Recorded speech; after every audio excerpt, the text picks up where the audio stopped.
Hey everyone, welcome to our second interview of the Cerulean Project 2023. This is season 4 of our interview series. Um, Excited today to have our second guest on. We're going to kind of just be talking about all things around mental health and wellness and stuff like that. We've known the guest for a while. They're an artist of the Cerulean Project, so let's go ahead and get them in the channel. Hey dude, Hello. how's it going? Hey, pretty good. Welcome. Thanks. I'm glad, honored to be here, man. This is really cool. Yeah, thanks for joining us. It's great to have you Yeah, here, and your work's really inspirational and stuff like that. thank So you. I'm sure people are excited to hear from you, as I am. As Yeah, we talk quite often, so and pretty deep on subjects. So it'll be fun yeah, to hear what you have to share. yeah. I mean, it's been really cool with this whole thing. I mean, even before Cerulean, just kind of like when I kind of got brought into the fold with a lot of the cutting mat dudes, just kind of seeing what you guys did and just kind of bouncing off each other. And we've kind of all gone in our own directions, I really feel, even amongst like my little groups and stuff. But yeah, I mean, wellness is definitely couldn't be a better timing thing for this year because I did a brief video on my channel about like the different stuff I've done in my therapy with like part of what I did in my therapy was kind of like gauging where we were after 90 days, and my success would definitely be considered a lot faster than is normally expected.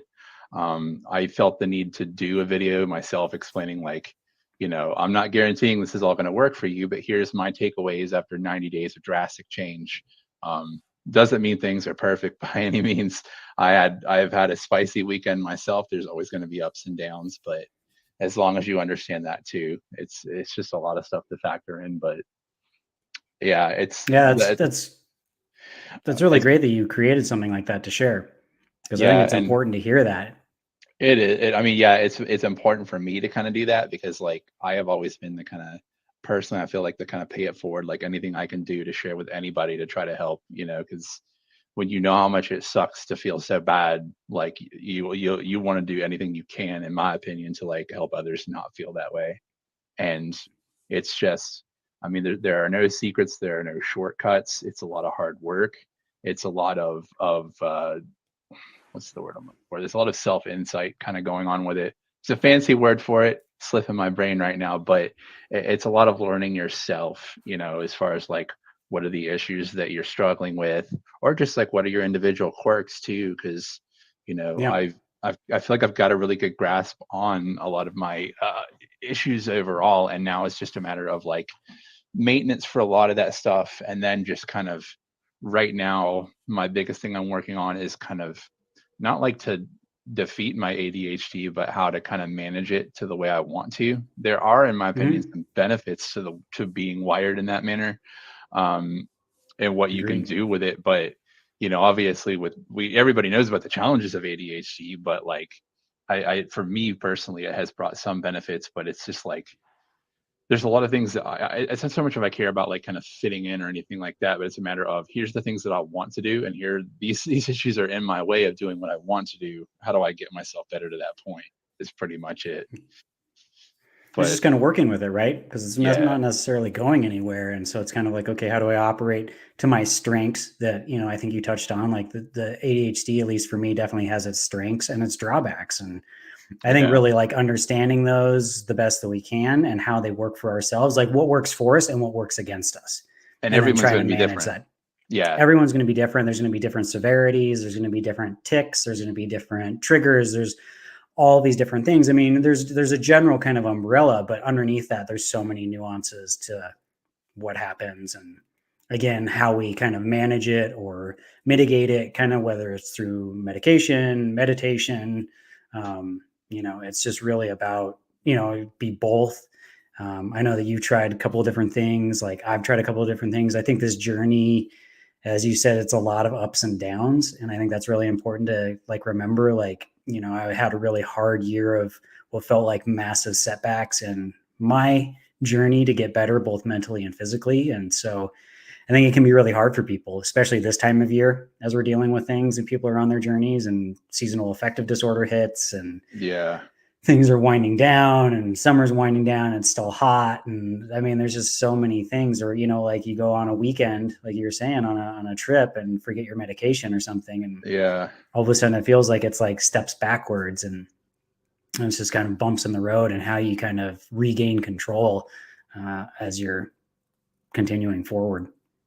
Yeah, and it's been a little bit of everything as far as like what's helped me out. I mean, it's for me, it's like, and everything to me is kind of like a tool, right? Because it's like at the end of the day, nothing's going to be a miracle that you slap on and it just works. Like part of my formula, has been medication to mitigate some of the anxiety issues I have.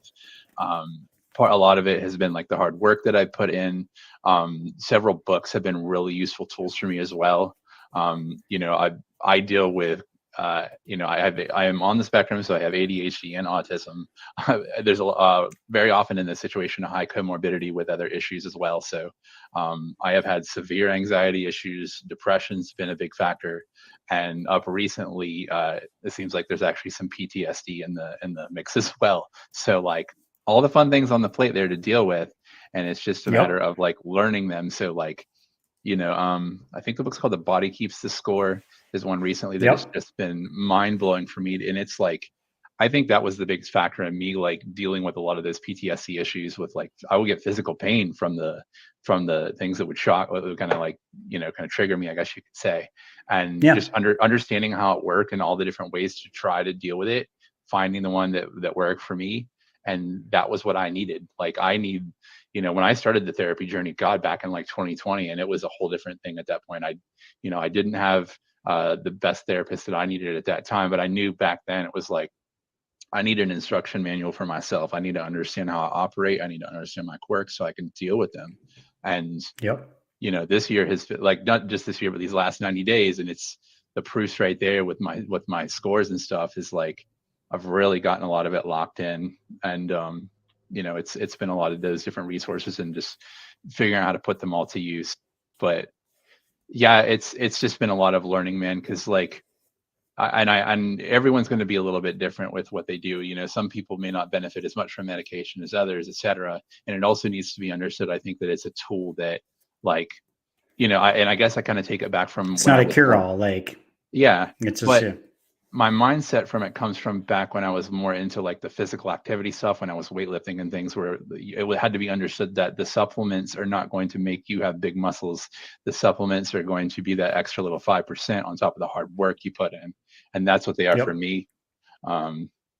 So yeah, and it's just been the most important thing I would stress above all is just starting to learn yourself. And I'll give you an example actually, and it's funny you mentioned the hot weather because I was having a conversation with my therapist, I guess probably like a month ago, and I was kind of talking about a lot of stuff with my up and down days. Now, to set the stage a little bit, my therapist is actually also on the spectrum, which is just the raddest thing ever. It's great. I never thought I could find a therapist who was also on the spectrum because, if your therapist hasn't walked in your shoes and understand this experience, it's very hard for them to really like deeply understand things from a first person perspective. And talking about my ups and downs, and then she's like, this may sound a little odd, but are you meeting your sensory needs? And I'm like, I don't know. I mean, like I kind of know some basic things about how I am, but we kind of started talking back and forth about some things. And it's interesting because they don't fit the stereotype of what people think of with autism, which is the sensitivity to bright lights and loud noises. I am a little bit of both, mind you, because there's some things with that will give me an issue, but I am more on the other end where I don't get enough sensory input. And we were talking and I realized that it was like my better days come with the routine of going outside and taking a walk. And it's because the outside stimulus, like the bright light outside, the sounds, the air and everything, I need that reset. So like I had noticed when I started walking more in my mornings, walking my neighborhood, I started to feel better. And then now it's like I understand why. I'm like, oh, this is why you respond so well to this. This is kind of stimming for you, if you will.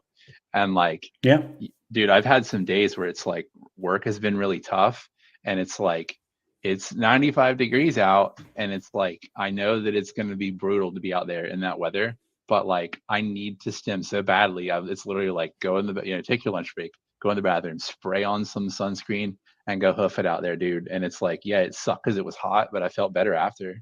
And Hmm. that was just one of many learning myself. Yeah, that's great. I mean, I think that, as we learn more about autism, it's an umbrella, but underneath it, there's nuances that happen on an individual level with people. And I haven't been diagnosed, but I'm pretty certain that I'm on this. My wife's been formally diagnosed and things like that. I'm definitely on the spectrum in some way. I have a lot of it too. The body keep score is what helped me realize that I actually suffered from PTSD at Yeah. age 39, kind of thing. I'm like, oh, that's why I act the way that I do. That's why things trigger me the way that they do. Like, it's very much, learned behaviors from, almost an unconscious drive to survive in traumatic experiences. And you don't have to be shot at. You don't have to like live through some horrendous experience to be traumatized. And I think a lot of times people, dismiss the whole notion that trauma can happen in many different ways, many different forms. And we shouldn't kind of, you know, do it a disservice by dismissing it as something that couldn't be traumatic enough, kind of thing. And so I I think find it's a that, great book to read. Huh? Go ahead. yeah, and I find that such a common thing when because I know a lot of other people who have gone through it as well, and I really feel like that common tie for so many of us is like we just kind of minimize and we think like, oh, it wasn't that bad, what I Well, went especially through. for men.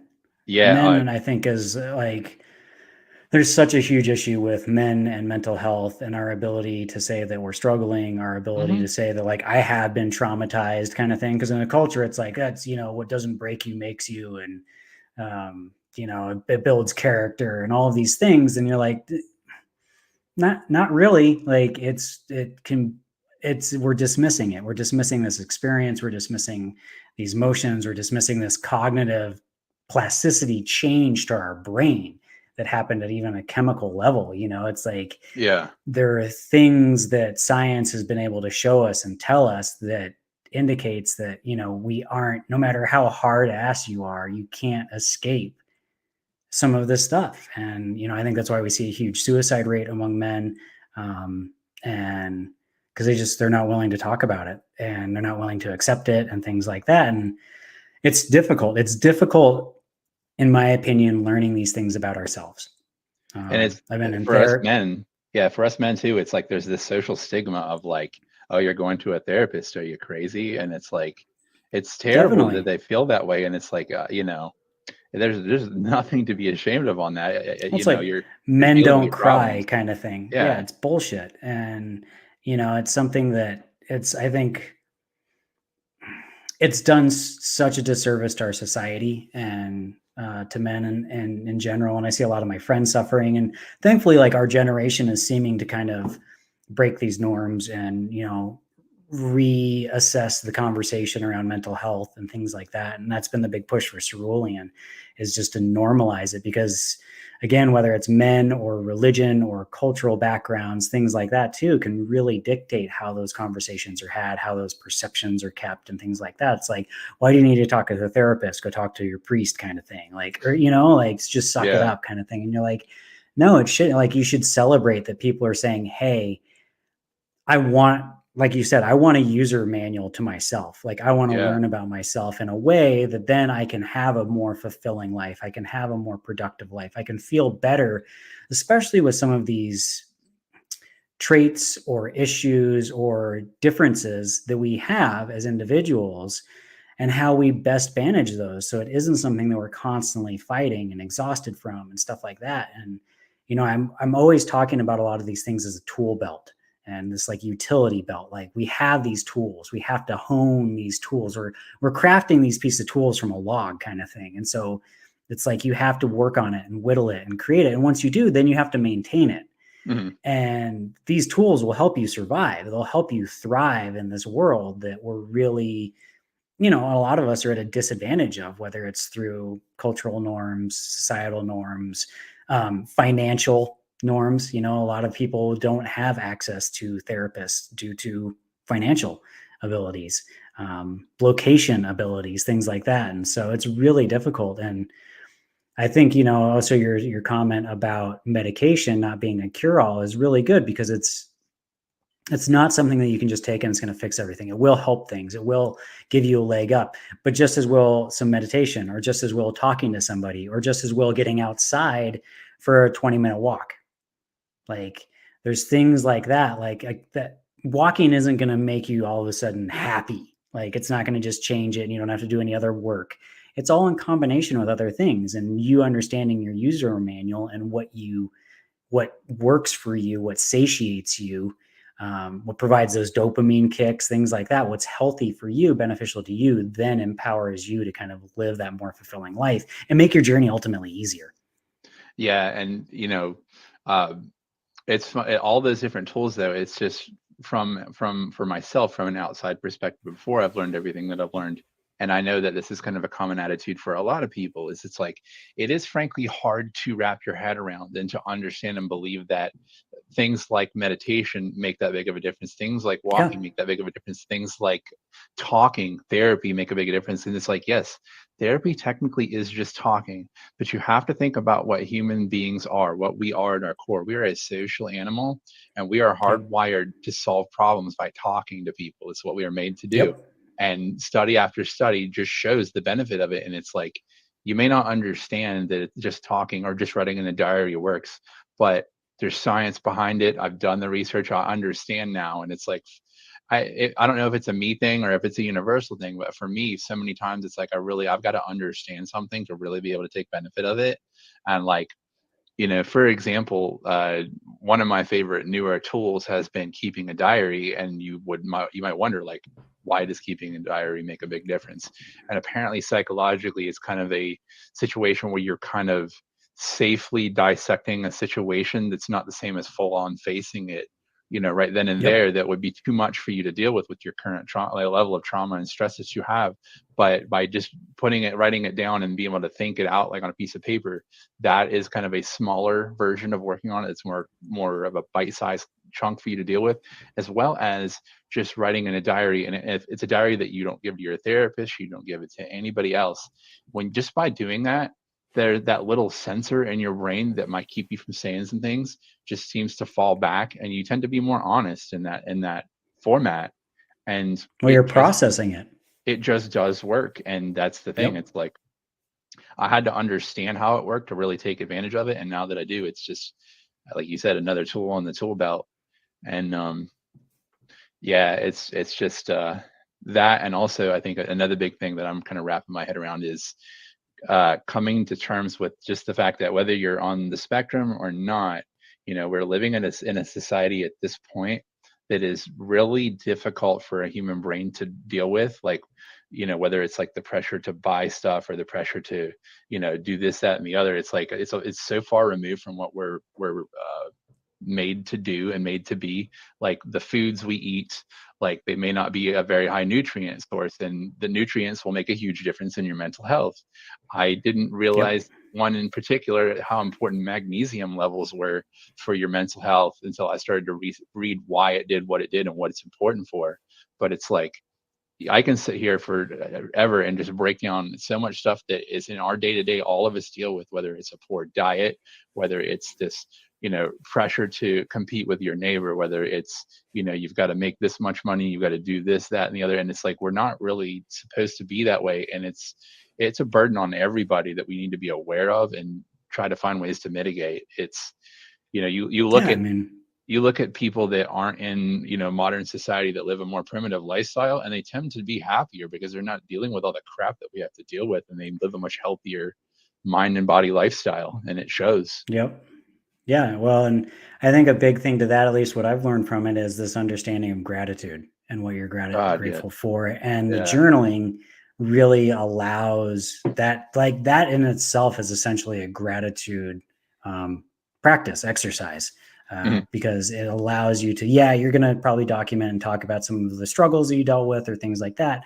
Hey, I had a shitty day, but you're also going to journal and be like, yeah, it was really nice though today. Like I got in a walk, or I did this. And there are these things that then remind you that, like, yeah, while advertising and capitalism and keeping up with the Joneses, which is now essentially social media, it's not even the neighbor, it's keeping up with this 4-inch portal in your hand. Um, it's like, look around at what you have. Like, like, do you have a partner? Do you have, a room, a roof over your head, like clothes on your back, things like that. And like, well, we've really been cultured and conditioned to want more. And nothing's ever good enough. And it's, advertising has done a great job of this, but I've found in my own mental health, looking at things with a gratitude, practicing a bit of gratitude at the start and end of the day, just a couple things you're grateful for, really helps in shifting the lens that you're viewing at life through, and empowers you then to kind of not necessarily be as hung up on the shit, but on the success kind of thing, on like the sweetness of life. And yeah, I mean, there's so many things around it. And, you touched on food and how much that affects you. Like, I never thought that I was suffering from what's called REDS, which is relative energy deficient syndrome. I was eating 3 meals a day. I eat a lot as a little dude, and I was supposed to be eating 5 times a day. And, I didn't know this until working with a nutritionist, and completely changed and was able to finally get my health back on track. Because no matter what I was doing, like these diets, well, just one diet essentially to manage stress-induced reflux, which just wasn't working with medication and things like that. And little did I know that I was, while I'm still consuming 1,500, 2,000 calories a day, it's not enough. And so, learning about these things and reaching out to people, and in a lot of ways, like, I think, we mentioned primitive. I think some of our primordial tendencies are to ask why and to search out for answers. And so it's like, why don't we do that with ourselves? Why don't we do that with professionals? Why don't we do that through literature or, websites? And yeah, there's a lot of bad information out there, but there's also a lot of good information. And, if you feel like you need to work with a therapist because you don't have the answers, work with a therapist. Like, there's nothing wrong. Like, there's nothing you're going to lose. If anything, you're going to gain from it. It might not be the right therapist. It might not necessarily be the best experience, but it's going to at least catapult you onto this like self-discovery journey that's going to empower you. Yeah, and it's another thing too. I think I really need to put out there is like, because we know like therapy and stuff can be pricey. Very often it's not covered. But if you do have insurance, very often it's not covered by insurance. But what I Yep. found that was beneficial for me was like you can Google and see what's around you, like therapy wise. That's all good and great. But where I really had a lot of luck was I went to Psychology Today's website, and then like you Mm-hmm. can look and find a much larger list there of more people that you would find than just Googling. But like also a lot of them, there'll be a much lower rate. And then a lot of therapists in general, people don't realize they'll very often offer a sliding scale to where like Yep. if your financial means aren't able to, pay whatever their regular price is, they can often do a lower price. And I Yep. mean, I have seen much more, uh, my experience first with therapy was like, oh, okay, it might be 100, 150 a session, et cetera. And I've seen with sliding scales, take it down to like 50 a session before. Yep. And like you said, your first therapist may not be the jam. Like the first therapist I had, she did help me kind of get my head above water because that was right when I got diagnosed with autism. She was what I needed and got me to that point, but couldn't really give me much more. I kind of stepped back from therapy for a while, but then, over time I recognized it's like, nah, part of my needs are I need someone to kind of check my notes with and see like, this is what Yep. I'm feeling about this. And it was very, I mean, I'll tell you, like, it was very frustrating for me. It was very like, it was breaking my spirit. Like over and over, I would try to find a therapist. I'd call a place, they'd have an opening, it would be like, they repeatedly would ghost me where I couldn't get them, like, oh, we don't have it at a time at this point, or so and so is busy, they will not be able to take clients for the next month. I stuck with it though, and I mean, it took me, I don't know, probably 5 or 6 goes of trying to find somebody, and then here I am now. I have a therapist. I can, I've got one that I can afford. She's on the spectrum. She's an amazing, because like every tool that she's given me has just been absolute fire. Like those 2 books so far she'd given me have been amazing. And she really understands like a lot of things that my other therapist didn't understand. And That's great. if I, and it's very easy to feel discouraged, especially through the journey I've been through. Like I can tell you, like in so many ways, I have been through hell and back, and it's very easy to just feel like it's never going to get better. but like Oh yeah. you hang in there, you keep plugging, and eventually stuff will start to lock in. It's just you got to keep trying, man. And Well, again, it's a journey. It's just there's going to be peaks, there's going to be valleys. Like there's going to be dark, shitty, swampy, boggy forests, and there's going to be epic views from a mountaintop where you're like, holy shit! Like I came that far, but I have this yeah, much further to go. I can at least appreciate it. And yeah, I mean, I've been in and out of therapy since the 80s, and first started in my adolescence. And let me tell you, therapy in the 80s and 90s sucked. Um, it was really shitty, and it was a really negative experience and things like that. And it didn't take until almost in my 30s I met a therapist that really helped change my life. And since then, I've had some great therapists and I've had some terrible therapists. And psychology today is really great because, you know, once you really work with a therapist and say talk therapy, you kind of, you know, you and your therapist just naturally get to a point where like there's really not much more that they can do. Like you're just basically kind of going in and complaining and asking how your week is, and then yeah, off you go, kind of thing. You know, and once you understand, oh wow, like I am a trauma victim, or I'm a victim of trauma, you can search out, you can filter therapists who are trauma focused, who are autistic focused, who are spectrum focused, who are um, have all of these different focuses. You can even on there, you can select sliding scale, and it'll show you the therapist who will even discuss sliding scale with you. So it's a really great tool. You have to just kind of take it with a grain of salt, because while there are a lot of therapists there, there's also a lot of therapists. Therapists right now are maxed out. oh There's a yeah, lot of people who need therapy. There's a lot of therapists who aren't taking new clients. It's no reason to get discouraged. Ask to put on their wait list. When I look for a new therapist on there, I'm typically emailing 6 people a week, and 5 of those 6 might not be taking on new clients, whereas the other ones, like they may have an opening in 2 months. And so it's really about just being patient. But again, it's also what other tools do you have in your arsenal that you can rely on, so you're not necessarily dependent on just talking to this person as your only lifeline, essentially. So, you know, I tell anybody when they deal with therapy or they have a negative experience, don't get discouraged. Just keep trying, because you will meet a therapist who is going to help change your life for the better. And it's going to be this really kind of amazing, empowering experience and stuff like that. And so, you know, yeah, just don't be discouraged. There's a lot of yeah, therapy today is a completely different landscape than it was 10 years ago, 20 years ago, kind of thing. yeah, There's a lot of people who do video calls now. It's not the same as in person, but it's at least, again, talking to a professional who understands human psyche, human behavior, human conditioning, all of these things you might not necessarily have an understanding of. And like your first experience with it might be of reading the Cerulean book and being like, this sounds a lot like me. yeah, Like, oh shit, like how I didn't know that I was dealing with this. And it's like, what do people do with that at that point? Because that can be a scary experience. And so again, it's like, ask why, talk to somebody, find yeah, somebody, like, and this year, this whole wellness thing, like, in my opinion, there's a wellness epidemic. And like, you know, instead of healthcare helping us, it's really just been like, you can do it on your own. And it's like, well, yes, we can, but we also need access to professionals and medications and processes and these other things that aren't necessarily provided, or insurance doesn't. I couldn't tell you the last time insurance covered therapy for me. yeah. They'll And it's cover my dietitian, but they won't cover right. my therapy. Like, um, And it's and funny too, so because it's like, you know, what was I gonna say with that? Crap, I completely lost my train of thought on that. But like, I know I did want to make a point back there too with like trying to find the right therapist. Specifically, like you have to remember too that all therapists, they're just people, and yeah, like they're sometimes going to have an asshole opinion that you don't agree with, and that's okay.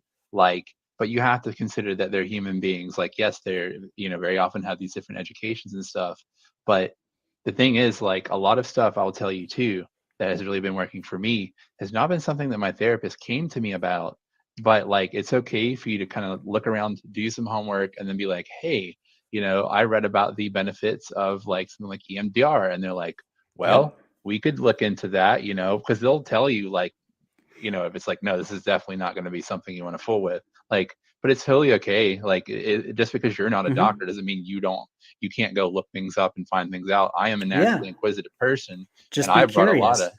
yeah, I've brought a lot Yep. of stuff to the table with my therapist where she's like, yeah, that's a really good idea.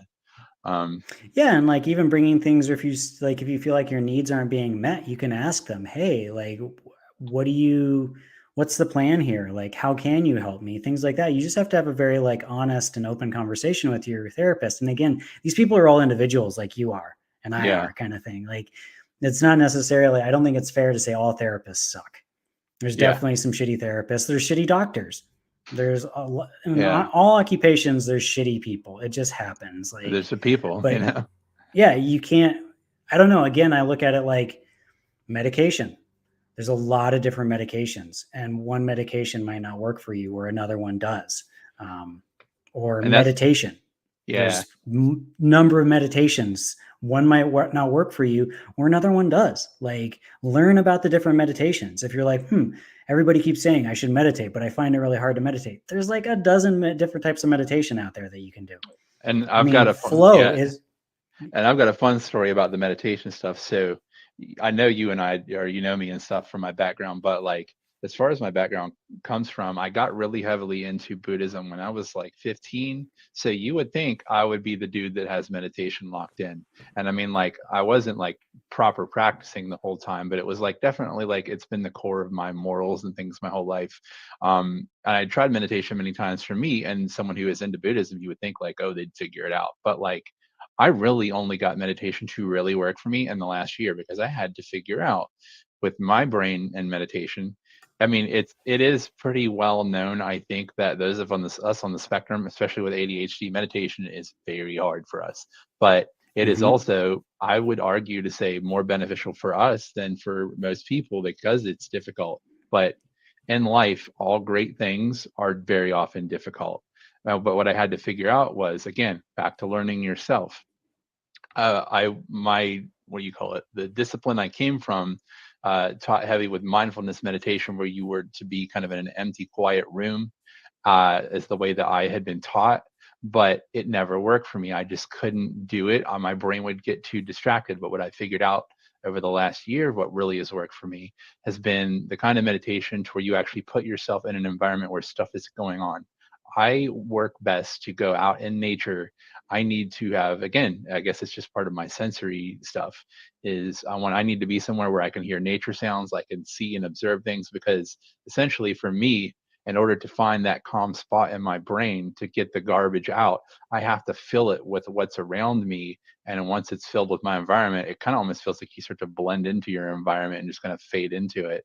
And that was when it Mhm. finally clicked. That feeling that I had been looking for this whole time with meditation was like, I had to figure out, it's like, for me, I need to basically like dump the sensory stuff into me. And then oh my God, I've got a project due tomorrow. Oh my God, did I remember to do this? That can't really get in now, because this space is all filled with what's immediately in my vicinity. And, Yep. take it from me, as someone who's been in that sphere most of all my adult life, I just now figured it out. It's okay. It just takes time sometimes. Well, yeah, and it's just kind of what works for you. And like something might work for you at one point and then just doesn't work for you, whether it's due to just like how much stress. Like, I'm a certified yoga instructor. Like, again, I should be somebody who's just, I can just sit down and do meditation kind of thing. And mindfulness for me is tricky. I tend to float away. I beat my, I just, I have a weird energetic energy field that gets really easily disrupted. And so it's difficult for me. So I lean on things like active meditation, the art of flow, or I lean on stuff where it is mindful, but I use a device called the Muse. I've talked to you about this and I've advocated for this for the last 3 years. It essentially is biofeedback. And biofeedback, again, meditation is what meditation essentially is learning to control your brain. Like, that's really it. It's not like, oh, I'm going to focus on nothing. It's no, telling your brain, learning to train it to then think about nothing, because it's going to go back to thinking and stuff like that. But it's training, it's controlling your brain at the amount of information that's coming and going. And what biofeedback does is biofeedback can control your body. Your body and your brain are going to give off signals. They're going to give off electrical pulses as they're activated. And being able to control those, such as like raising and lowering your body temperature, is part of biofeedback. And so if you can do that with, there's one of the sections in this Muse is heart.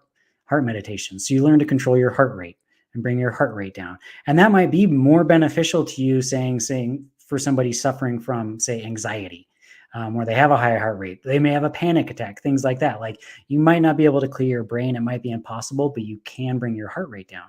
And so understanding that there's all these different ones, there's what it was Buddhism. It's tech. What's the one where you look at a flame?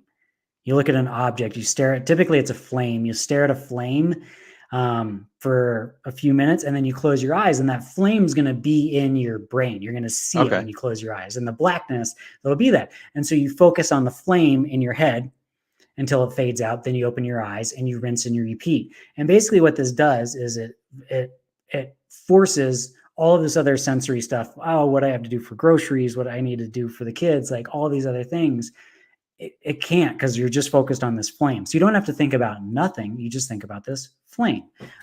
So there's, again, I don't know. I'm a geek for it, because I think that there's something for everyone. Is really what it comes down to. And you can't just give up when mindfulness meditation doesn't work, or that one therapist doesn't work. It's really, again, like, okay, great. Like, so I've learned this thing about myself. Now, again, let's be curious. What else is out there? What else will serve me better? Things like that. And like, I'll meditate without the muse, but I find meditating with the muse keeps me consistent. It gives me the information that I really like, as kind of a data nerd. I get to be able to see how calm my brain was. I can see what my heart rate was doing, things like that. And so, again, it kind of is another tool for me to lean on when I'm really struggling. Like, I might have a really shitty day when I was definitely struggling health-wise, and I would just sit down for 5 minutes with the muse, because I didn't have 20 minutes to meditate. Like, I knew that within these 5 minutes, I couldn't clear my brain. I couldn't make the most out of meditation. So I went to the biofeedback, and I'm like, okay, at the very least, I can control my heart rate. And you don't need a muse. You can do that through breathing. You can do that through box breathing and stuff like that. Or I love float tanks. Sensory deprivation chambers are my jam. I've always wanted to try those out. They're just fantastic. I first experienced it 15, 20 years ago, and it blew my mind. And so we've got a place up here, and I've gone 3 or 4 times already. Like, I bought a pack. I went in one time just to see how their facility was. And I was like, sell me a pack of these at discount. Because for me, so my friend described a float tank as, you're going to be in there and it's all black. You can turn the lights on and things like that, but you gain the most from it from being blacked out, because it takes away the sense of gravity. It takes away a sense of distance, things like that. You can't hear anything. And what it does is, all of a sudden your brain's just going to come super active. It's going to be all of these things, all these things you need to do, all these things that you haven't done, or whatever it is. And you think about it in a sense of running through a forest, and you're running through this forest. Like, you have this visual, I'm running through this forest. And when something pops out, like a thought pops out, you recognize it as like a deer or an animal, and you acknowledge it. You don't try to ignore it. You acknowledge it and accept it and let it pass by you. And before you know it, there's really no more animals, and the forest just kind of fades away, and you find yourself in this calm, mindful state, and you don't know which way is up. That's when I really get excited, when I'm in there, is when I'm actually feel like I'm standing up in the tank. Yeah. I know I'm not standing up in the tank, but it completely feels like I'm upright. And it's just this like fantastic sensory thing. And especially once you get out, I think you'd actually love the benefits once you get out of it, because once you get out of it and you walk outside, everything's brighter, everything smells stronger, everything sounds louder, and things like that. That's just this like, wow, like, this is life. Like, this is what's happening, versus we get so used to putting blinders on. We get so used to just like not stopping and smelling the flowers. We just get so clouded. Like, it really is like we're sleepwalking. We just get so clouded with all the stuff going on in our brains that you don't notice anything around you. I mean, look at how many plates we're all spinning in a modern age. Like, it's easy to just be like exhausted at the end of the day. And you're like, I don't even know what I did today. I know I did a lot, and it was just chaos. and I'm just exhausted, and you start feeling like Groundhog Day. And so this is one of those experiences where you have this like hour or two after this experience of just being like, holy shit, like it's just crazy. And I don't know, it's not for everybody. You can't have the light on in it if you're claustrophobic and stuff like that. But if there's a place in your area, I highly recommend checking it out. Yeah. Because it's a blast. Yeah. It's really a cool experience.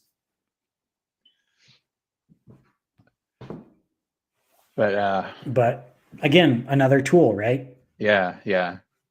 Crap, you hit a point on meditation that I was going to come back to as well.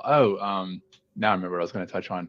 You mentioned a minute ago about like the kind of ignoring the stuff, the way that we tend to do is part of what actually like my discipline taught me a long time ago was like in dealing with physical pain. Very often we try to like ignore it and kind of push it away. But the best way to deal with really any pain outside of even physical pain is like to actually like pay attention that it's there and acknowledge it, because like it will help with physical pain. It obviously helps with mental pain as well, because it just is. Yeah. I think it's just basically human nature to be like, this is too much, I can't deal with it, stuff it aside. And it can be very difficult because of the way it's just, I guess human nature again is that It's a survival mechanism. we tend to tell ourselves that something is, we can't deal with something when we actually can. And it's more comfortable, it's easier, and it's just human nature to be like, if I say that I can't deal with this, it's one less thing I have to deal with, and I can kind of just step back with it. But a big piece of discovery is figuring out what actually is outside of your control and what is just difficult, because a lot of things that I thought were impossible were simply difficult. But if they were difficult, were they one of those things that some great things are worth a great amount of effort to get to? And you start to find those things, and some problems that really seem untouchable and unsolvable are actually solvable. And again, it's back to self-discovery. And that's been a lot of that for me. You might learn that ADHD makes things hard for me. Like it's making these actions like I'm going to put it off and I'm going to put it off, and we're going to procrastinate and things like that. And then all of a sudden it's like, oh, I'm going to crunch. And when you have work, you have the deadline. Like there's a certain responsibility to meet that deadline so that it doesn't impact your financial well-being and so on and so forth. And it's just like, why don't we have that with ourselves? Yeah. Why don't we have that responsibility to ourselves to be like, you know what? I'm not going to put this off another day.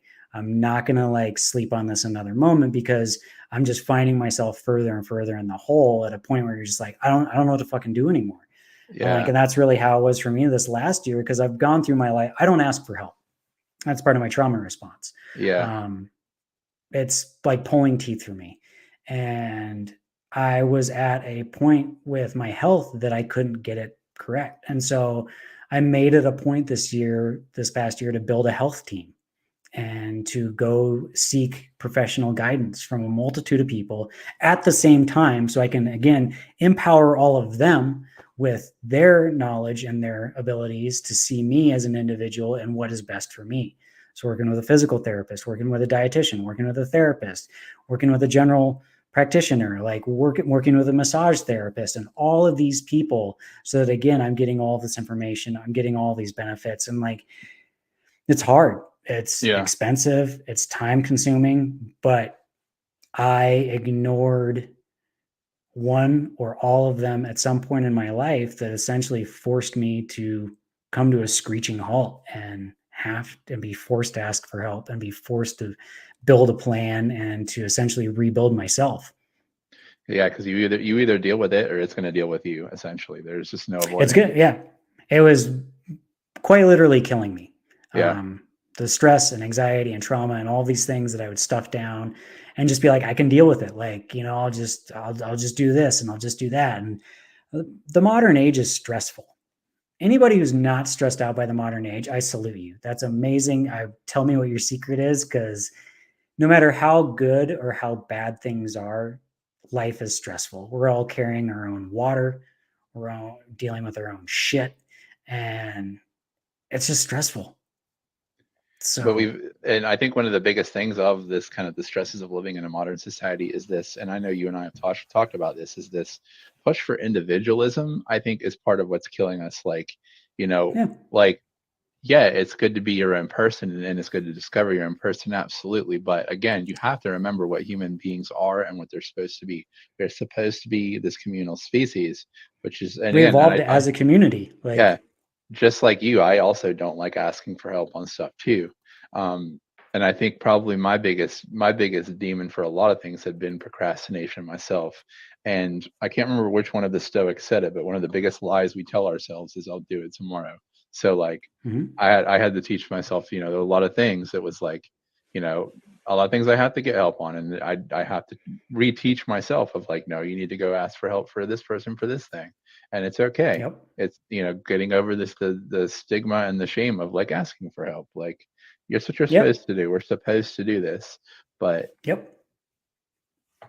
and not only Well, that, and it sounds contradictory because like while I say like how procrastination gets in your way with stuff like trying to get the things you need to have done, on the other hand of that too, one of my bigger demons was I would never allow myself rest. I would never allow myself to just yep.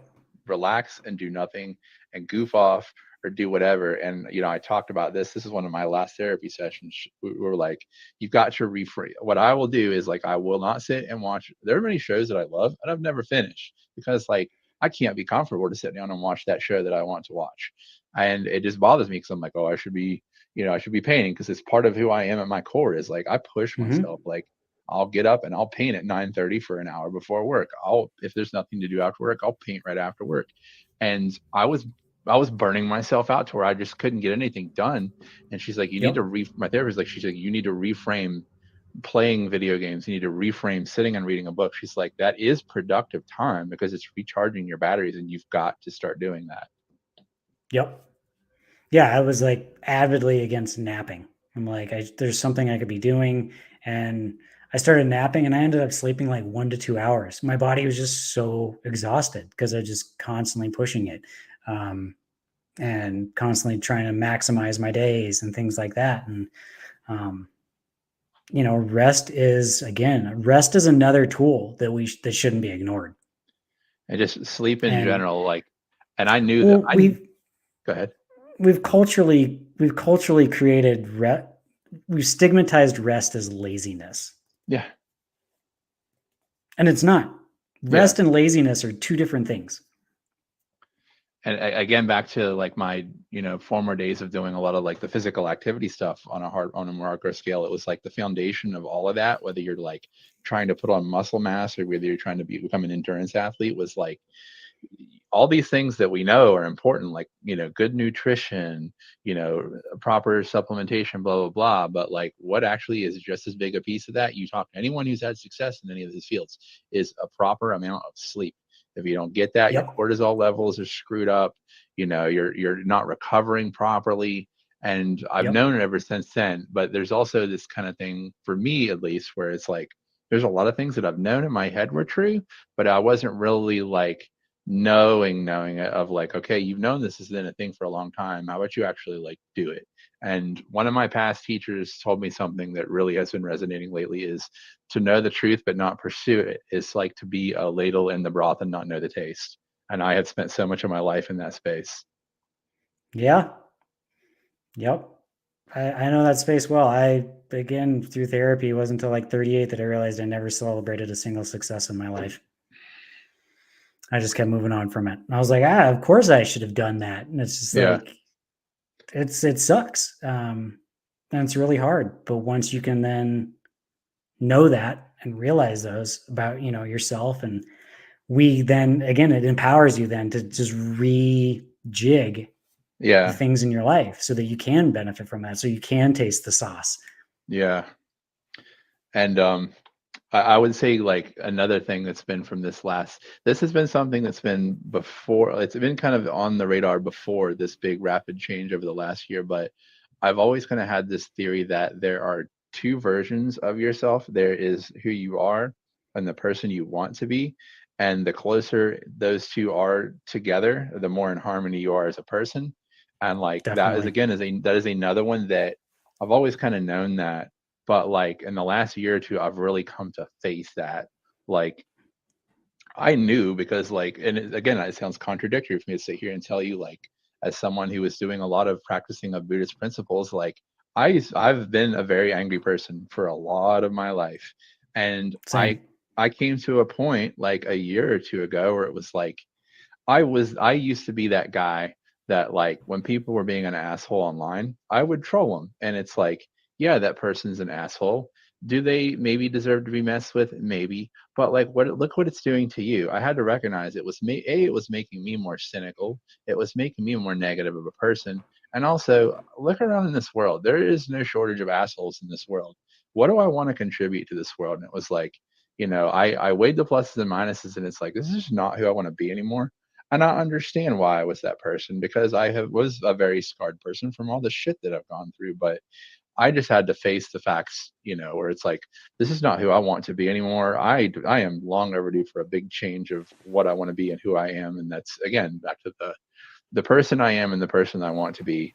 There is absolutely a shortage of people in this world who are putting good things into the world and helping others, and just little gestures. I mean, like, you don't have to Yeah. be a martyr for the world, but like, it's something as simple. I'm gonna tell you like one little example, just as simple as when I take my daily walks in the morning. If I see my neighbors out and about, smile and wave and say, "How you doing?"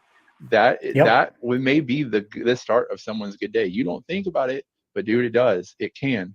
Or just like, Studies have shown that people feel a greater sense of community when neighbors wave at each other. yeah, or like just making the effort. If you were already on social media, if you were already on Reddit, if you were already on Instagram, just leaving a positive comment like 5 times a day, just like, hey man, that job you did on the water slides, it was like excellent, or like, I really like your color choice.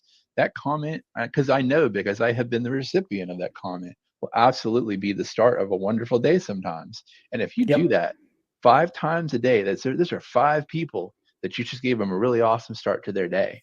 You can do tiny tiny little things that you don't think make a difference and make a world of difference. It's not that Yep. hard, but it does require a conscious shift in being the person that you want to be, and recognize Yeah. like, do you want to contribute to all the problems out there, or do you want to contribute to the solution? Yeah. And 5 might be that like person that you want to be. So you start out at 1 if you need Yeah, to. Start out at 1 and again try and meet yourself where you can. Like because putting energy out there is, essentially putting energy out there. So if you are at a deficit energy wise, it might be difficult to do. But if it's something where it's like, wow, I really want to do this, or really want to make a difference, like I really want to volunteer or things like that. I just don't have the time or I don't have the energy. Like start yeah. small. Like Is just that? start small. Do one Mhm. one person. Like, you know, get together food for a food drive. Like you don't have to make Yeah, massive donations to a place. Like, go down once a month and help organize at your local library or something. Like there's things that you can do. You don't ever have, it never has to be 0 to 100. Like yeah. you just have to start. It's just one foot in front of the other and just start and try and meet that person that you want to be. And just, yeah, just try to do what you're capable of. Like, Yeah. me and my really good friend Dara, we talk about a lot of this stuff, because me and him are both on the same plane with a lot of this stuff as far as like what we want to put out into the world. And it was like, we've had a lot of things that we brainstorm. It's like, man, I'd really like to just maybe a couple times a month go and like donate plasma or something like that. And I'm still one day would probably like to do that, because like the cool thing is, like, if you donate plasma, they actually give you a decent amount of money. And I'm like, dude, we could take that money and we could go put together some like starter kits with like some entry grade models and some cutters, and just go like give it to something for kids in need. And it's like, yeah, that's a really rad idea. And it still is a really rad idea. And we might do it one day whenever we feel Yeah. like we're able to. It's a time thing for me more than anything, of like, because it does take a Yeah. couple hours. Well, again, And most people have modern constraints, right? yeah, Like, and we might do that one day, because it's something that we put on the radar. Like one day, I think we should try to do something like this. Like we could, A, you're donating plasma, B, you're taking the money to do something for somebody and get them started on this crazy path of manipulating plastic that I'm into now. But like yeah, right now, I can't. But what can I do? Like I said, even if it's just something as simple as smiling and waving at your neighbor, making a exactly. positive comment, just, there's so many little things you can do that make a big difference, and just do what you're Yep. capable of, and don't try to push yourself over it. Yeah, because you'll end up ultimately beating yourself up over it because you won't be able to meet these kind of new demands that you've put on yourself that, like we have again these modern constraints and variables that happen to us that, you just have to be considerate of that of. And if you have time and you're like, I really want to like get into, volunteering, then get into volunteering and just look around and see what options there are out there. Like, because it might be, going and working on a trail once every like 6 months, or it might be we need you down here every weekend at the soup kitchen. And again, it's like there's just things out there. There's opportunity out there, and I think more people that can get involved in those ways, it creates a better sense of community for yourself and for those that you make an impact on. Just as you're saying with commenting on people's posts, they're like, I feel seen by this person. Like again, you're now creating a web, a network, a community that people feel seen, and that's Yeah. one of the biggest most important things. And again, that was a big thing for Cerulean is again, like, let's create something as a community, like volunteer your art, volunteer your time kind of thing. Like we're going to make this garden together. Like, cause community gardens are a great way to volunteer, to meet Yeah. people, like studies have shown the astronomical mental health benefits for being involved in a community garden. And, it's hard to do that on a global scale. So let's do a book. And we're all going to make each year we're going to have this garden and we're going to create this garden and it's going to be beautiful and we'll be able to celebrate it. And you look forward to what's going to happen in next year's garden.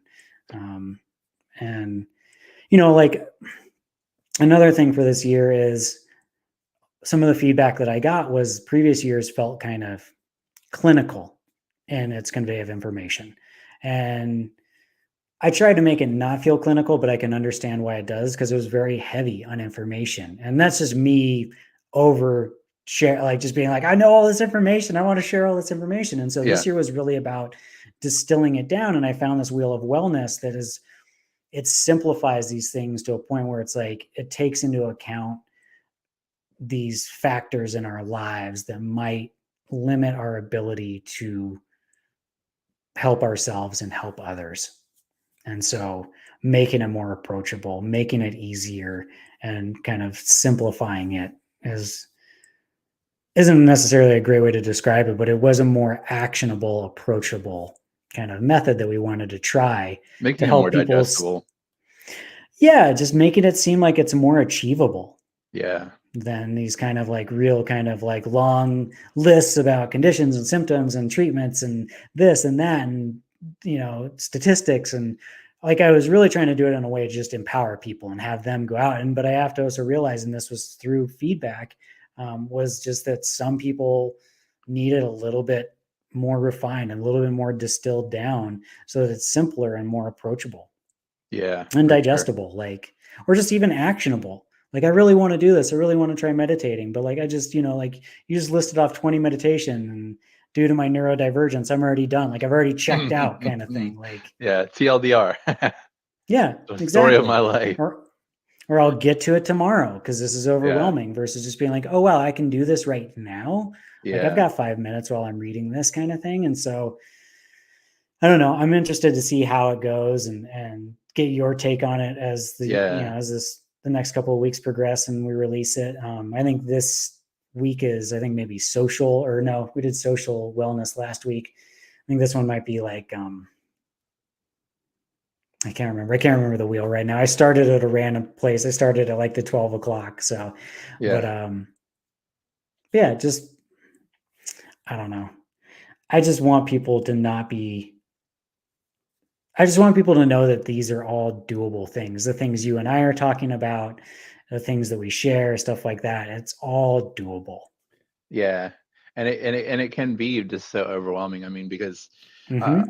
I am unique in that I have almost a compulsion to learn, and I recognize that in that, like, yeah, I'll be that guy to go read through study after study in scientific journal, but people aren't going to do that, and it's very overwhelming to like have all this information. And with you doing that, it's funny how it lines up with like what I'm trying to do with my channel and my project, because at the end of the day, I just want to be a teacher and with the stuff that I make. And I'm asking myself, like, how do I break this down into more bite-sized chunks? Because I Yeah. myself, as an artist, when I started out, I would see these people that were like my quote unquote heroes. And like I have progressed so fast that like a lot of my heroes have become my peers. And it's just a matter of like, I had to find ways to break down these things into bite-sized chunks to understand them. And I want everybody to have that and to know that, like, all of y'all see these really cool art projects and things, and it's like, you actually may very well be able to do this stuff. You just need someone to show you how to break out into bite-sized chunks and get some small victories under your belt. And that's another piece of it too. Trying to give my students and just people in general these little victories, and then it will give them confidence, and then they're going to start to feel that drive, and they're going to push Yep. harder. And that's one of the first big pieces, is like trying to give folks these little victories at first. Well, again, it's also really, whether it's consciously or unconsciously, you're creating a circumstance which we can achieve a sense of flow, which is going to be beneficial to your mental health. And that's, again, people are like, oh, like, I shared that flow chart, and people are like, oh, it makes sense, but it's also so confusing. And really it breaks down to balancing challenge and ability. It's all you got to do to achieve a state of flow. If it's too challenging, reduce the challenge. Yeah. Like, if it's too easy, increase the challenge. And you're going to meet yourself at a point where you find this state of flow and things slow down and it's beneficial to you, and you come away from your bench feeling rested. And it's funny because, like, I almost feel like if we're talking about kind of the same thing, for me, that kind of flow state, I guess, I almost relate it to kind of like the Zen philosophies of like just becoming the action, because like my biggest victories for me have been where I just kind of turn my brain off and just go. Like, I will never be that dude to sit there and fool around with a color wheel for 20 minutes and find that like wonderful color, because one of my biggest compliments I usually get is on my color selection. But people have to understand that, like, stuff that you guys like that I did the best, I have had to not I would just literally just go, like, I have to get my head in the right mindset, just go grab the paint and go. Just like, don't think about it too long, don't think about it too hard, just let it happen and become the action. And like, that's just my process, is just to turn off and just let it flow. And it feels very similar to like the kind of the Zen stuff that I've played around with. It's the same feeling. Yeah, I mean, it comes from the same place. It's derived from the same place. Zen Buddhism, the martial arts, things like that. All of these things, a lot of Eastern philosophy flows around. And so, and it's relatively new that they discovered, the whole concept of flow came about. It was in the 90s, and but it's scientifically proven. And and so again, it's a big thing that I advocate people just learn about. And again, or if it's too overwhelming, again, just meet your challenge and ability. Meet your ability with the challenge, I should say. Yeah, and that's I with everything, the more I learn, I have more to learn. And Oh yeah, of course, like it's just endless. Like I'll definitely be diving more into the stuff, because there's a lot of stuff that you're covering there that even though I'm doing this, I'm not familiar with maybe some of the newer stuff, because frankly, I was just that dude that was listening to Alan Watts when I was younger. So that's where I kind of got to this point. But it really is just like this a is feeling. it. Yeah, it really is a feeling of like, for me, whenever I'm creating something, of like, I'll learn a cool technique, it's rad, I get excited. If I do it too many times, there's that little voice in my head that's like, it's time to do something different. And you have to find that voice and listen to that voice. And for me, that's what my voice is always telling me, like, learn the technique, get comfortable with it. But once you start to feel too comfortable, it's time to move on to something a little different, and just learn to follow that voice. Well, again, you're meeting your ability has grown past the challenge. Yeah. So at this point, your brain isn't satiated. You're not reaching a state of flow. It's not satisfied. It doesn't feel a success, even though it might be very successful. Unconsciously, subconsciously, your brain is wanting more. And so that little voice in your head that's saying that is that brain being like, okay, we need to up the ante. Like, we need to up the challenge now. Like, let's learn something new. That was a big thing for me when I was early starting on. It was every build, I wanted to try something new. I wanted to refine something that I was good at, or that I felt that I was like growing at or getting better at. And then I wanted to try something new, because through that process, I would understand, okay, I really actually like this, or I don't like this so much. Like, I don't want to do this. Like, try a clean build, try a weather build, try a diorama, try a large scale diorama, try a small vignette. Like, try things way outside of your realm. Like, you may be a Gunpla builder, go try painting minis, but whatever it is, try painting minis. Like, do some You're armor, like do an yeah, old kit, do a new kit. Like, yeah. and there's just these things because you're gonna find you're like, God, I hate hiding seams. It's just the worst. Like, It does and suck. that's fine. Yeah, Yeah, like for me, I don't really care. Like I love Mach-A kits because there's a simplicity and a beauty to the design, and like part of getting there is dealing with shitty seams. Um, make it look like a poorly and welded piece of metal, you know?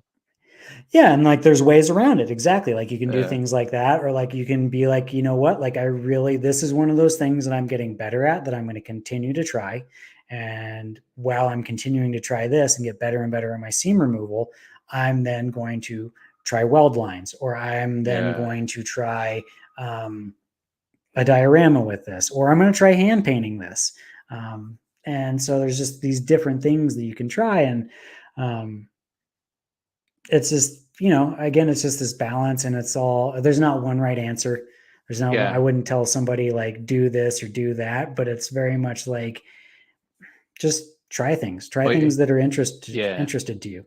And I would say here's the thing, because all of our voices are going to tell us to do different stuff in what we're creating, but the universal, it's almost like in a video game whenever you're like trying to find the hidden thing and your little tracker starts to beep louder when you get closer. For me and the art stuff, what that kind of shakes out to is it's the feeling before you go to the bench. For me, it's not focusing on exactly what it's telling me to do, but the feeling of like I know I'm on the right track when I'm excited. If it's 9 o'clock and I'm excited to hurry up, make my breakfast, and get to the table and do some painting, I know I'm on the right track. If I start to have the opposite feeling of like I'm dreading, I'm like, oh my God, I got one more day on this thing. I'm finally done with this project. That's so I know I'm getting off the course. But that's kind of what I feel like you should pay attention to is does that voice are you excited to go hop back on Yeah. your project? Listen to that, and then you'll start to find what your voice is telling you. Yep. Exactly. Um, I don't know. Again, like look at people that you aspire to be. Ask them. Talk to them. Reach out. How Yeah. did you do this? More than likely, they're going to tell you. And so many More than times they're like, approachable. Like the yeah, they're super approachable. yeah, Like, and again, like if it's somebody who's sharing a personal story and they're like, I overcame this by doing X, or I just overcame this, and be like, hey, I struggle with that too. How did you do it? yeah. And they're probably going to be like, I had to do this, it was really difficult, or it was really easy, or whatever. Like, um, just talk to people. And again, that's what we're doing to create, again, a community, a sense of community, a sense of belonging, a sense of being seen, which is so core to our happiness. And I really hope to see, more of a community growing the way it has been, because it's been interesting to me. I'm relatively newer to this scene. I mean, like I drew as a kid, but then I put it aside when I kind of became a grown up and had to be a grown up with a job. And then it was probably like 2019-ish is when I started to get into making like physical art stuff. I'm newer to the scene, but what I've kind of observed is like, because there was obviously an era before the internet where everything was just so fragmented, but it's wild to me to live in this era now where it's like not only like, you're across the country from me and we're talking, but you wouldn't think, for example, like the American South would be as hopping in the plumber community as it is. But like, look at how many of us in Cutting Mat are from like North Carolina, South Carolina, and we are kind of Mm-hmm. in our little physical bubbles. It is true, but like we have grown this kind of digital, or this digital tribe, if you will, and it kind of grows and it pulls people in. Like I'm befriending a lot of painters and builders now on the other side of the. I'm starting to talk to this dude that's in Spain right now, and like I'm on YouTube, and because a lot of these kits that I build, they were not intended to come over here to America and have American builders build them. So the instruction manuals are not in English. So it does require me to get Google Translate, but I'm also going to go and I'm going to find Japanese YouTube channels. I'm going to watch these builders do their thing, because I've learned a lot. Like I may not understand anything in the channel, but I can watch this one dude build. Like, oh my God, why have I not been using Tommy as cement this whole time? Like little things click, and it's like one way or the other, the community just gets closer and closer together, and it's just going to make everything better for all of us if we continue to do that. Mm-hmm. 100% agree. Well, again, it's we're making art, and we've all got something to learn from each other. And in my opinion, whether you think so or not, because you might think that you know everything, and I guarantee you there's somebody out there that knows something that you don't. And that's the beauty of it. And that's the beauty of the community, because that's where you begin to learn and share and connect and foster a continual dialogue. Yeah, it has to be that. I don't mean, like I said, in my experience, just myself and then the people that I look up to, like they're constantly, it's a constant state of learning. You will forever be a student if you're really passionate Yeah. about learning and teaching. Like I'm going to tell you, I will forever be a student. I am hardwired to be a sponge for information. The more I learn, the more I know how much I don't know. And it's Yeah. part of it's I part of the always say fun. when you're done learning, you're dead. And even Yeah. then you're still gonna learn something when you die. Yeah. Like, so yeah, it's going to be a lifelong endeavor. So just enjoy it. Again, Yeah. just try and enjoy the journeys. Don't make the journey harder than it needs to be. And learn to be at peace with, especially with making art stuff. It's Yeah. so much of it is being at peace with the journey. When I started in this hobby, again, I've only been doing this for a couple of years, several years, but I started out and it was kind of like this race to get the kits done, and it was ultimately I was chasing the excitement of the finished kit. But as I've kind of matured as a builder in the stuff that I make now, I have had to teach myself that actually it's the journey itself, which it's now changed my taste. Like I used to be more into the kits you would just snap together. Now I've gone from that to the more complex kits to now I'm just like completely building stuff from scratch. And it's because like that is where the beauty is for me in the creative process and I got a Yep. crazy idea. How am I going to pull this off? Like it's Yep. like it's plastic bonsai, man. Like you just do a little stuff every day and you just enjoy the slight little bit of progress as you go. It's a great saying, plastic bonsai. Yeah, it is. It really is. And again, like there's going to be different aspects of it that speak to people differently. And Yeah. you're never going to figure that out unless you try.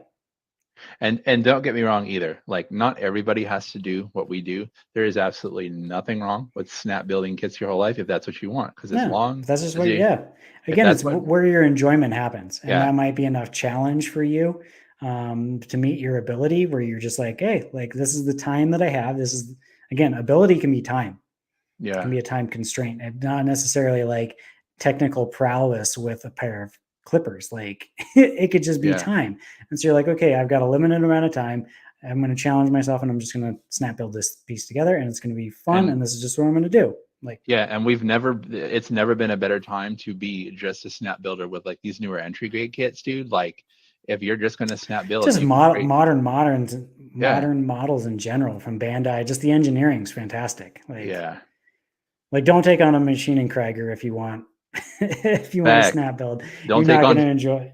yeah, or don't Yeah. take on a 5-star stories kit if you think you're gonna like not Yeah, need any don't of do these five things. star Nah, story. bro. Don't do even like Motoroid and things like those. Like if you're Yeah, okay with like big seam lines running through the center of your stuff, sure, do it. But like yeah, I would say stick with a lot of the Bandai, the entry grade, the real grade, the master grade stuff, because it's all really color separated really nicely. They got good decals, things like that if you want to do it. Um, but there's a lot of stuff out there. There's just yeah. fun. I mean, even the little Sergeant Frog stuff that you don't even need clippers to break it from the sprues. Like this is gonna be fun. SDs. A lot of people in cutting mat love SDs Yeah. because they're just fun and simple, easy to put together. And I even like they may seem simpler to you, but it's like you can also use them as a platform to do more complex stuff. Because like Yeah, for me, exactly. for me with the SDs, I'm not gonna lie. Most of the time for me, the SDs are for science experiments because it's like if I'm not sure how this is gonna go, I'm not gonna try it on my $100 kit. I'm gonna go try it on the $7 SD to see what Yeah, happens. which is a great, yeah. Well, and Yeah, then essentially what you get, and this I learned this from Gunpla Moo, and a lot of Japanese builders do this, is you have a mule at that point where you can continue to try things, yeah, try washes, practice your washes or practice your pigments, yeah. practice your oils before you actually apply it to your, say, your contest piece or say your art Hmm. piece, like for the Cerulean or for another art show or just for a gift for a friend or just something that's going to go in your cabinet. You want to try something. Now you have a mule. So like I save a lot of Yeah. like old pieces that I have and use those as mules. I'll paint them. I'll paint them the same color. I'll do the same processes and things like that. I'll even put decals on them sometimes so I can learn Yeah. how to chip the decal away. And I'm not having to necessarily learn right on my piece. And I will say on that subject, like especially like if you're working with acrylics where you have to factor in the kind of transparency of the paints, Oh yeah. your best friend is actually going to be for like your specific kit. Like, yeah, I'll science experiment on an SD, but the freaking runner that your part came off on, if you want to know exactly what that color blue is going to look like on that piece of plastic, try it on that runner because it's the exact material and it's the exact color. You're going to know Yep. because, and I have, yeah, I have done that a lot. If I need to 100% know what's going to happen, just do it on the runner. Yeah. No, that's all good stuff. And again, I like any sort of liken any sort of art to life as just where you're going to learn things and you're going to try things, and again, just celebrate those successes. And like Yeah. Chip he was saying in the comments, like he only does things once. He just has a hard time doing a rough draft. Like, and that's great. Like there's beauty in that. Like Yeah. it means that every time you're going to do something, you're just speaking from your soul. Like you don't really care as much about nailing a very specific technique or like replicating what you did before. Like there's some things you might not have been happy with, so you're going to try it again. It's just like, no, like there is beauty in what I didn't like about that and what I did like about that. Yeah, like I've got several kits that are up there that's like I know that there were kind of what for me are like glaring mistakes, but I've had to kind of like, well, it's not that I had to. I chose to kind of like, you know what, like I'm not gonna be such a weirdo about it. I'm just gonna like let it sit there in its imperfection because like I had a fun time building it. Like there's mistakes on the kit that I'm wrapping up right now that it's like, in hindsight I might have done a little better, but I'm just gonna kind of embrace it as like a moment, a point in time of like this is what I did and this is where I was with my skills Mo- and this model, and it's cool, more you know? times than yeah, more times than not, the creator is the only one who's going to notice the mistakes. The Yeah. audience is never going to see the mistakes. Yep. Yeah, And so we are our again, it's artist like critic. don't yeah, of course. So again, it's just like don't be bummed on your work. Like don't let comparison, the thief of joy, take away from your work. Like just like don't get caught up in the mistakes. Every one of my pieces has a mistake in it, probably Yeah. multiple mistakes. It's just how it is. I'm gonna And make we're human beings. yeah, Like we're gonna make mistakes.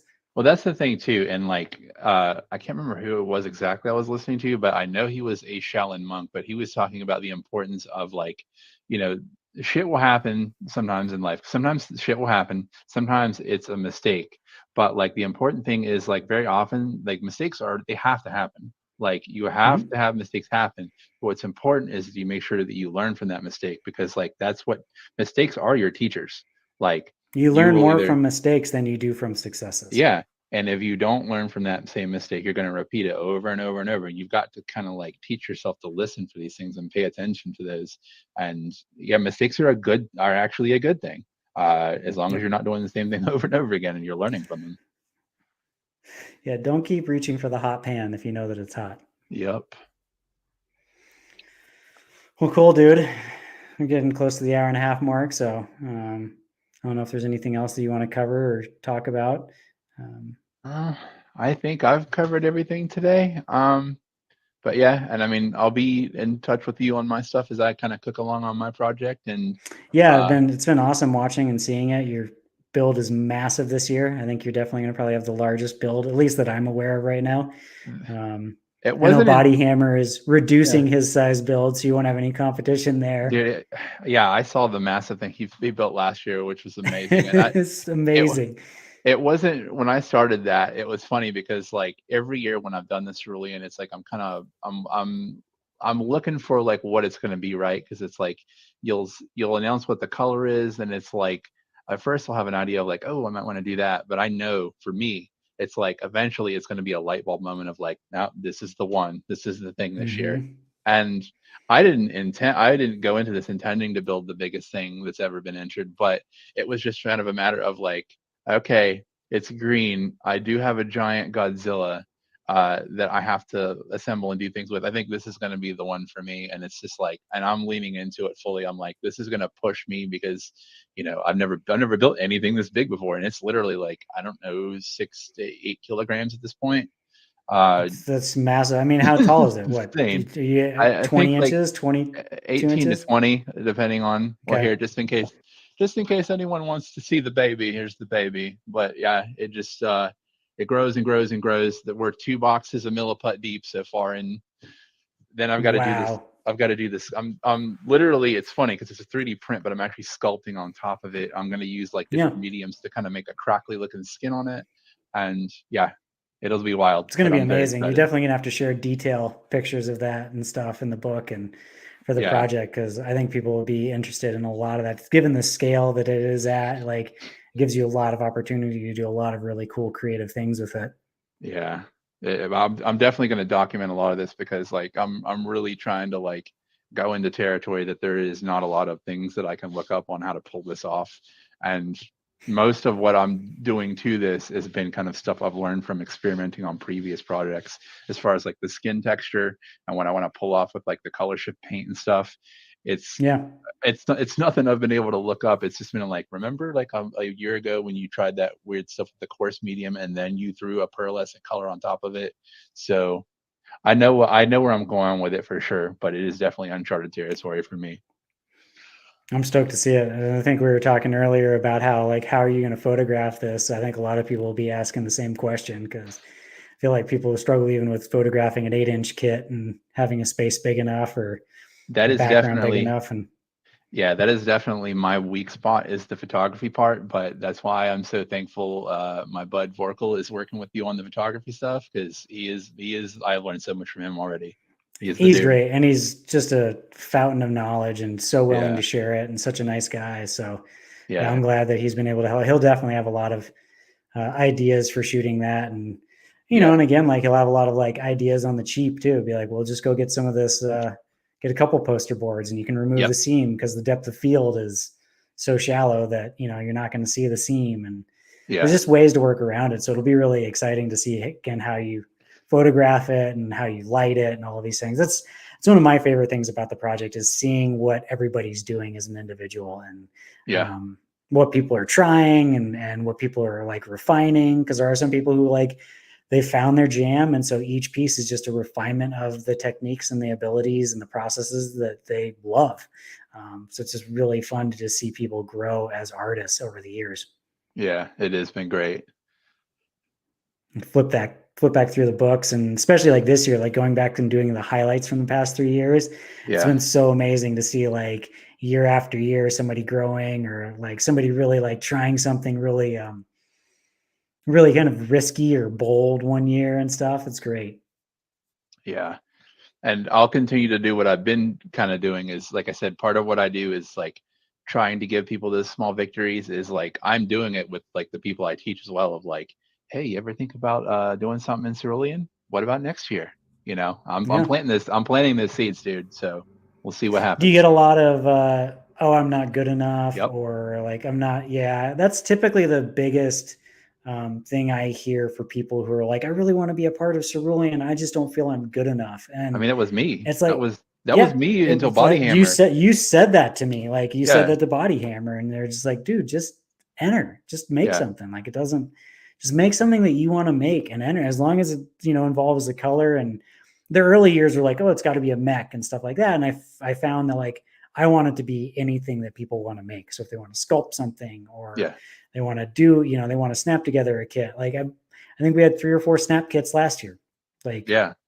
that's where people were in their journey. That's what they felt comfortable doing. And so, awesome. Yeah. Like, Absolutely. you're As getting, long as you had a blast doing it, that's really what matters. yeah, exactly. Like, nobody's going to look at your art and be like, they got in this. Like, this is about art, all artists of all different Yeah. levels, of all different abilities, being able to come together again as a community. Because again, if you're being a part of a community garden, you might not necessarily know how to care for plants. You can dig a shovel, like you can dig a Yeah. hole, like, and that's what you bring to the table. Hmm. And they're all valuable. Everybody's valued in the Cerulean Project. And so that's like always when people are like, like, it kind of breaks my heart, because I'm like, no, like, it's not about that. It's not a contest. Like, it's Yeah. not a contest. It is Yeah. a art show. Like, just let yourself, like, don't let the pressure hold you back. Like, just And don't enter. be Like, afraid, to ask us stuff too. Like, I yeah, mean, I'll tell you, like in my stuff that I do in my Insta and my YouTube, like I'm like, oh, I hope somebody asks me a question about this. I want that. That is the highlight for me of like when you want to know how I pull that off. So don't think you're gonna bug me. Don't think I'm up here on my throne and I'm not gonna come down with answers. Like, no, that is the Yeah. highlight. That's what I'm here for. Ask us. We will be Yep. glad to show you whatever we can help you with. Yep. And if we don't know, we'll point you in the direction. Yep, I do that a lot. So Yeah, like I'll straight up be like, I don't know, man. Like, yeah, but I do know who does it because they do it really well. It's this person, reach out to them. Like, yep, or I'll even like be like, I don't know, and I'll go look it up and be like, well, this is what it sounds like it is. Like, in my opinion, my problem solving opinion, I would approach it in this way. yeah. And it's funny because my first Cerulean, this is what went down. Like I had an idea of what I wanted to do, and I saw a creator because this is a perfect example of what I just said. I was watching this dude, and I think he's called Millennial Model Mayhem. I'm like, man, this guy's hand painting mechs. I'm like, this is badass. And like, what a moment of serendipity that somebody I knew him, and I was literally like within a week in a Discord chat with him. I'm like, how did you do this with glazes? Blah blah blah. Yeah. He makes this stuff and puts it on YouTube because he wants people to see it and know how to do it. Like I got to talk to him on my first Cerulean build. I got to learn a lot of stuff of what he did, and that impacted what I turned in. And it's because I did exactly what I said. You may think that they're this untouchable island. Just come ask them a question, dude. Well, it probably catapulted you as an artist. It did, I think. Like it really was like a springboard, just like Yeah, sent you into like all these this new realm, like new abilities, new knowledge, and all yeah, of this stuff that is what is being about being an artist. yeah, Whether you're painting minis, painting canvas, sculpting, whatever you're doing, like we need these experiences, these connections to just be like, yeah, I can do this, and it is just yeah, part of the process. And there's going to be mistakes, and there's going to be successes. And nobody, if anybody's just pointing out your mistakes, they're an asshole. yeah, If you didn't yeah, ask them for a critique or anything, they're just an asshole. And yeah. like there people are out there, they're going to pick out mistakes, but I've never had somebody come up to me and be like, you did this wrong. Yeah, and just I would just say be wary of the playgrounds that you play in because like, you know, Definitely. even yeah, I feel pretty I mean, as I said, I've got a lot to learn, but I feel pretty comfortable in the level of stuff that I do. And for some of the things, because of where I posted it out, the stuff that people come at me, I'm like, I normally because I do have like insecurities, right? And I would normally like internalize it and feel bad, but I'm like, you know what the actual takeaway is? Unfollow this Reddit thread and just don't post Yep. there anymore. And that was that Yep. simple, you know. Yeah. And I block So people. yeah. My block list is over 100 deep at There's this point because it's there's just, there's this amazing people don't really understand. There's this amazing, powerful thing on the internet you could do that it's like, you know, you think it's just so hard to do and it makes your life so much easier. It's called simply don't respond. That's it. yeah. Don't Yep. respond. Yep. Yeah. So, and if you have a problem with somebody, reach out to somebody else. Reach out to us. Let us know if you're having a problem with someone. For real. Yeah. Because we can kind of tell you, oh, like stay away from them, or like I don't really know. That seems out of place. Like Yeah. I'm not gonna like solve anybody's drama. I'm not gonna play a Right. mediator in any way, but I will give some perspective and Yeah. offer insight and even just like a shoulder to cry on kind of thing if you need to. Yeah. But again, just don't, like you said, I think it's understanding the playground that you're in and who your playmates are there is very important. Yeah. So, well, dude, thank you so much for joining us today. It's been awesome talking to you as Yeah. usual. I always enjoy our conversations. Um, I think there's a lot that was shared today that is it's exciting for me to hear and talk about, but I hope for a lot of people who see this and listen to this, feel really inspired. Yeah, same here, man. If any of that helped anybody, that would make me happier than anything, man. And I'm honored to be here and honored to keep working with you guys and doing what we do. And what's your YouTube channel? It's under the same name on my thing there. It's my Insta and my YouTube are both under this Shinagamiartstudio. But yeah, yeah, Shinagamiartstudio. Okay. yeah. Just come find me, come hit me up and chat with me. It's like I said, it's the highlight when I get any kind of interaction. And yeah, let's chat about making stuff. Awesome, dude. Well, thank you again. Enjoy the rest of your evening and looking forward to seeing your Cerulean. Awesome, man. You do the same. Thanks, dude. Thanks for having me. Cheers, bud. Later. Bye.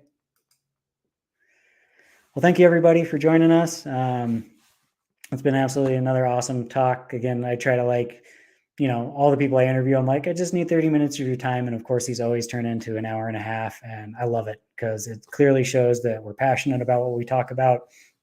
We have a lot of information to share, and we enjoy our conversations with each other. So please have conversations with other people in your circle or with us, and keep making beautiful art. Thanks, guys.